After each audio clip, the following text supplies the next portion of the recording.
Hey guys, this is Infamous from Survival23, and today I'm going to be doing another Destiny exotic weapon review on the Red Death Pulse Rifle. And immediately, some people might get turned off by the fact that it is a pulse rifle, but I think this gun is a very good pulse rifle.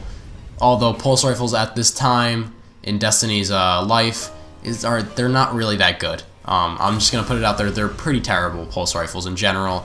Any legendary pulse rifle you get won't be as good as any legendary. You can compare a legendary pulse rifle to a legendary scout rifle. Scout rifle will always win in any regard, and I just think they're underpowered and they don't have much use. But this is the oddball of pulse rifles. It has some very useful perks that allow you to have increased survivability, and overall, it's just an overproportionate rate of fire to impact pulse rifle. And what I mean by that is that for the rate of fire that it has a fairly decent impact and can take down enemies pretty quickly, even though it is a pulse rifle.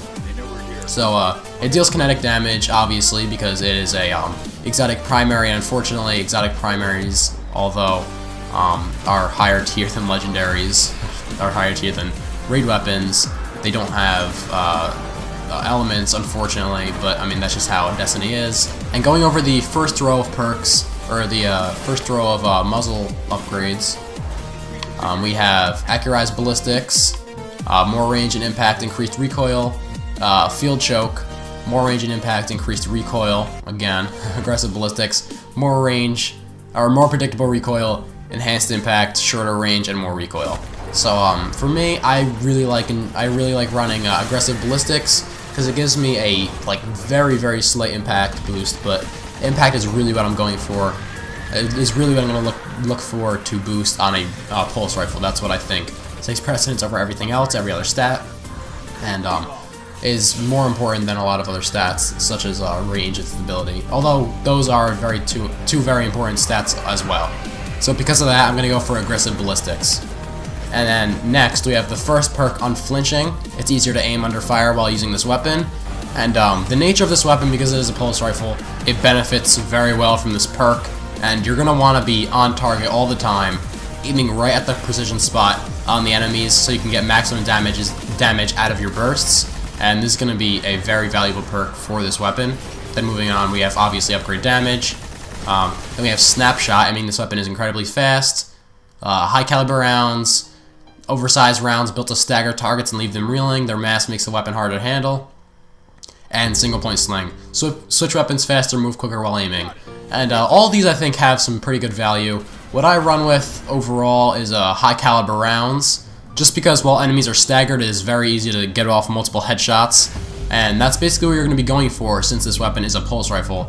But I don't think the other two perks are invaluable. I think that Snapshot definitely has its value, and Single Point Sling definitely has its value within the move quicker while aiming part of the perk, since you'll be able to dodge bullets by strafing around because you'll be moving quicker while aiming down sights. And Snapshot, I think, works in kind of the same regard, where you can snap onto different targets quickly and you can strafe. You can come out of sight and into sight while strafing, and it's very useful for PvP, more so.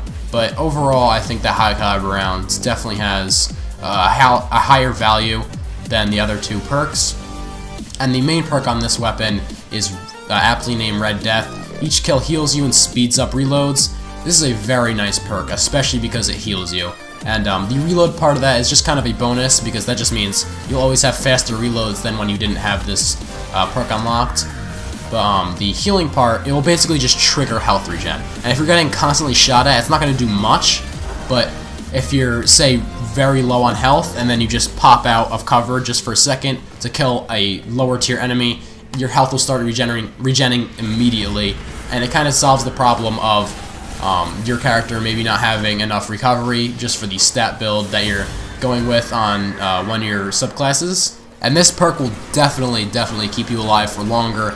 I find much use out of this perk, even when doing strikes. If I'm about to die, I can just kill an enemy, trigger health regen, go back into the cover, let my health regen for a couple of seconds, come out, and then kill the other enemies, and it is very useful.